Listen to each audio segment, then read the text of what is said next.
राधे राधे, जय श्री कृष्णा। आज मैं आपको रोहिणी व्रत कथा सुनाने जा रही हूँ। अगर आप रोहिणी व्रत करते हैं तो कहानी जरूर सुननी चाहिए। इससे कहानी और व्रत का पूरा फल मिलता है।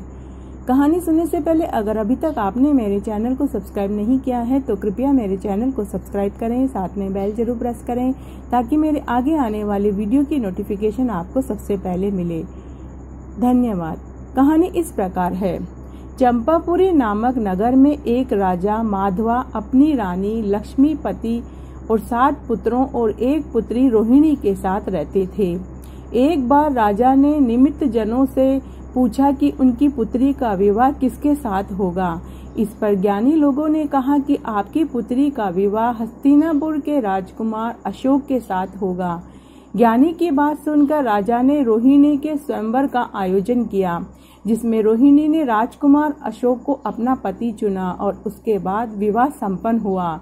एक समय हस्तिनापुर के वन में श्री चारण नामक मुनिराज से मिलने अशोक अपने परिवार के संग गए। उन्होंने मुनिराज से कहा कि उनकी पत्नी काफी शांत रहती है, इसका क्या कारण है। इस पर मुनिराज ने बताया कि पौराणिक काल में हस्तिनापुर नगर में वस्तुपाल नाम का एक राजा रहता था और उसका धनमित्र नाम का एक दोस्त था। धनमित्र के घर एक कन्या का जन्म हुआ जिसके शरीर में हमेशा दुर्गंध आती रहती थी, इसलिए उसने उसका नाम दुर्गंधा रख दिया। धनमित्र अपनी पुत्री को लेकर बहुत चिंतित रहता था। एक दिन उनके नगर में अमृतसेन मुनिराज आए। धनमित्र अपनी पुत्री को लेकर मुनिराज के पास गए और पुत्री के भविष्य के बारे में पूछा। मुनिराज ने बताया कि राजा भूपाल गिरनार पर्वत के निकट एक नगर में राज्य करते थे। उनकी पत्नी सिंधुमती थी, जिसको अपनी सुंदरता पर काफी घमंड था। एक बार राजा रानी वन में भ्रमण करने के लिए निकले, तभी वहां राजा ने मुनिराज को देखा और अपने पत्नी के पास जाकर मुनिराज के लिए भोजन की व्यवस्था करने के लिए कहा। इस पर सिंधुमती ने पति की आज्ञा को मानते हुए हामी भर दी, लेकिन मन में वो काफी क्रोधित हुई और क्रोधवश उसने मुनिराज को कड़वी तुम्बी का भोजन में परोस दिया, जिसे खाकर मुनिराज की मृत्यु हो गई।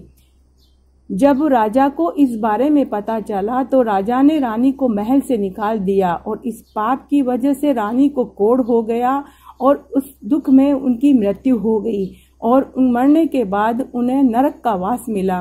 दूसरा जन्म में वो पशु योनि में गई। फिर वो धनमित्र के घर में एक कन्या का रूप में जन्म लिया और जिसके अंदर से हमेशा दुर्गंध आती रहती थी।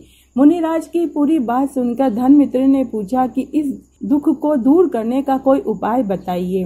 तब मुनिराज ने कहा कि आप हर महीने रोहिणी व्रत आता है, उस व्रत को नियम पूर्वक और विधि पूर्वक करें। यह व्रत हर महीने की रोहिणी नक्षत्र वाले दिन रोहिणी देवी का व्रत करें और उसका पूजन करें और इसमें आहार का त्याग करें। यह व्रत 5 महीने या 5 वर्ष के लिए संकल्प लेकर लिया जाता है और इसके बाद इसका उद्यापन करना चाहिए। तो आज मैंने आपको रोहिणी व्रत कथा सुनाई। अगर आपको ये पसंद आती है तो अपने दोस्तों और रिश्तेदारों में ज्यादा से ज्यादा शेयर करके पुण्य कमाएं। धन्यवाद।